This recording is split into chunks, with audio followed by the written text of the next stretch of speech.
Indo-Pacific Regional Dialogue is a platform where we have seen a number of speakers talking about maritime security and growth. And one key speaker was Sanjeev Sanyal sir, and he is joining us today. So thank you so much for talking to us. First of all, I want to ask about Indo-Pacific Regional Dialogue.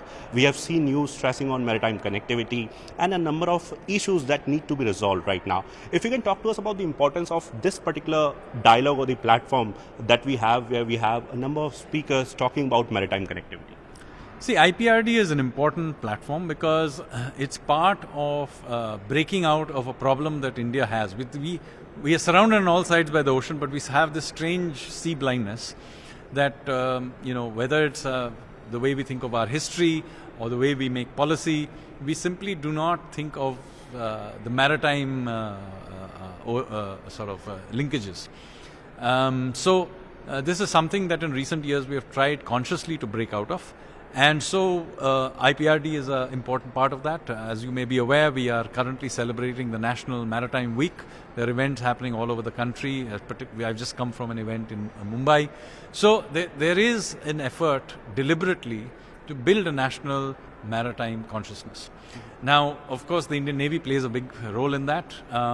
But I hope you can see that in the last couple of years, and this is really being pushed by the Honorable Prime Minister himself, we have begun to really move on all kinds of maritime things. There's obviously big investments going into the Indian Navy itself, of course, but also on other things. We have changed pretty much all our maritime-oriented laws.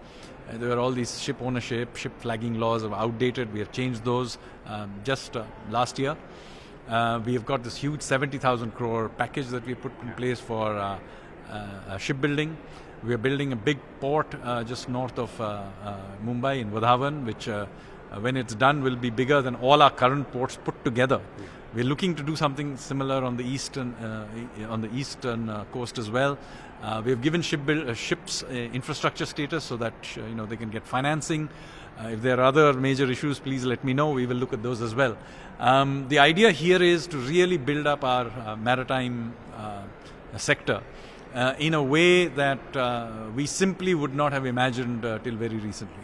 So this is one occasion where I want to ask about the project that is being spearheaded by you, the Stitch ship project, where we are learning that the ship is going to sail to Oman. If you can talk to us about that particular project and in fact make our audience understand as to what is that project, sir. So the idea here was to bring back a sort of pride in the fact that India has one of the oldest and most amazing maritime histories of any country in the world.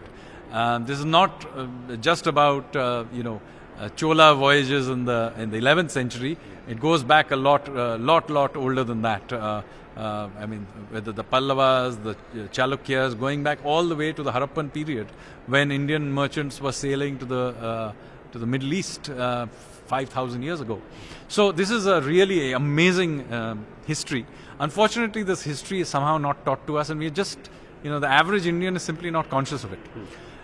So they are many efforts are being made to sort of bring it back. One of them, obviously, the NCERT textbooks. Yeah. You will find a lot more maritime things are there in the history and the economic sections. There's a big maritime museum being built in Lothal. But one big project of which I am personally a part of is that we have reconstructed a 4th, 5th century Indian ship, a stitch ship, because in those days they used to stitch their ships together, not nail it together. And that ship has been already reconstructed. It's called INSV Kaundinya. It's actually a part of the Indian Navy. And I'm just back from Karwar where we tested it, we sailed it, and the ship, let me say, has behaved very well out in the open ocean. So, so far so good.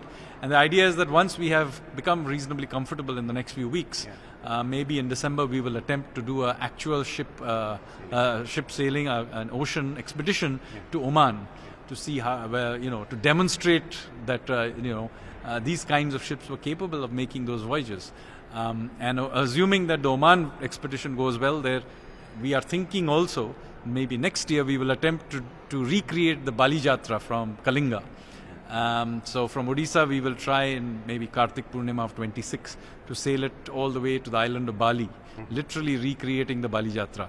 So let's see how that works, but as I said, fingers crossed, because we these are ships that nobody has sailed for hundreds of years. So you have to remember that there's nothing modern in these ships. It doesn't even have a proper rudder. It uses trailing steering oars. Doesn't have lateen sails. It's got square sails, and it's a stitched hull. So when it hits a big wave, the hull literally caves inwards. So these are things that we'll have to learn how to sail them, but the idea is to demonstrate the adventurous spirit of our ancestors, the risks they took, the explorations they did in ancient times. All right. So since Trump administration, we have been hearing about tariffs. The word tariff has become, a part of our vocabulary, even in the newsrooms now. Since you are here, I want to ask about the sort of progress that we have as far as trade negotiations between India and the United States are concerned. We have seen that how President Trump, in fact, met the president of China, and a number of developments are happening simultaneously. If you can talk to us about those negotiations and any sort of positives that we are seeing in the near future. Sir. So we have now, been in talks with many people for FTAs and concluded some of them. So we've done with the UK recently, before that Australia, UAE and so on, many other countries as well. But the negotiations with the US has been going on for a while. And we have made quite a lot of progress over the years, but obviously we have had some friction over tariffs more recently. Let me reiterate what our stand has been so far. That we will not escalate matters, but at the same time we will stand up for what we think are reasonable in national interests. So, eventually all FTAs have to work for both sides. It has to work for them. It has to also work for us. So, we will see how this pans out.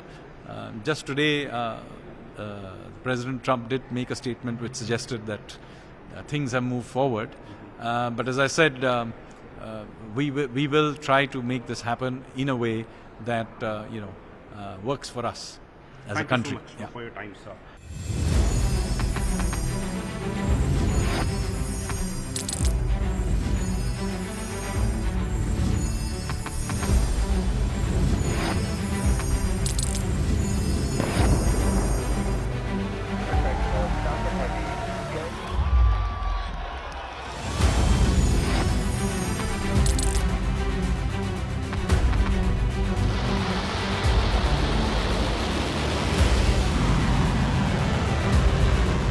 Been fighting so long and so hard that they don't know what the they're doing.